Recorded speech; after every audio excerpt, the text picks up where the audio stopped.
ब्रह्मचारिणी मां दुर्गा के दूसरे रूप का नाम है मां ब्रह्मचारिणी। यहाँ ब्रह्म का क्या अर्थ है?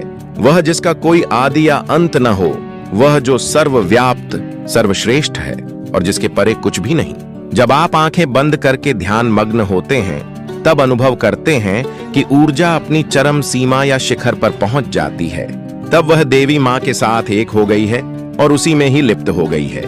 दिव्यता, ईश्वर आपके भीतर ही है, कहीं बाहर नहीं। आप यह नहीं कह सकते कि मैं इसे जानता हूं क्योंकि यह असीम है। जिस क्षण आप जान जाते हैं यह सीमित बन जाता है।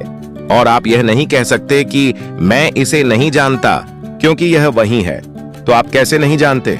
क्या आप कह सकते हैं कि मैं अपने हाथ को नहीं जानता? आपका हाथ तो वहां है ना? इसलिए आप इसे जानते हैं और साथ ही में यह अनंत है, अतः आप इसे नहीं जानते। ये दोनों अभिव्यक्ति एक साथ चलती हैं। अगर कोई आपसे पूछे कि क्या आप देवी मां को जानते हैं, तब आपको चुप रहना होगा, क्योंकि अगर आपका उत्तर है कि मैं नहीं जानता, तब यह असत्य होगा।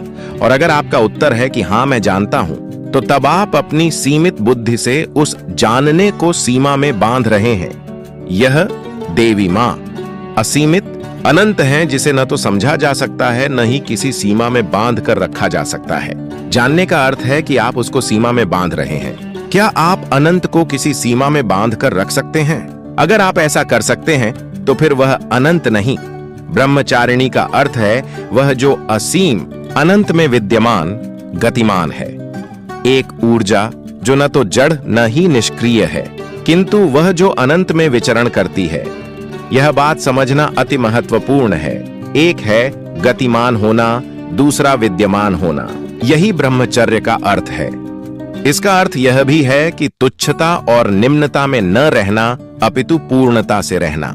कौमार्यावस्था ब्रह्मचर्य का पर्यायवाची है, क्योंकि उसमें आप एक संपूर्णता के समक्ष हैं। वासना हमेशा सीमित बंटी हुई होती है और चेतना का मात्र सीमित क्षेत्र में संचार होता है। इस प्रकार ब्रह्मचारिणी सर्वव्यापक चेतना है। मां ब्रह्मचारिणी की पूजा में कौन से मंत्र का जाप करें? आयुएमएन ह्रीं क्लीं ब्रह्मचारिण्याय नम मंत्र के जप से आप मां दुर्गा के दूसरे स्वरूप मां ब्रह्मचारिणी का आवाहन कर सकते हैं। नवरात्रि की द्वितीया को पहने लाल रंग के कपड़े। द्वितीया लाल रंग क्रिया और शक्ति का प्रतीक है। यह देवी के उग्र रूप का प्रतीक है।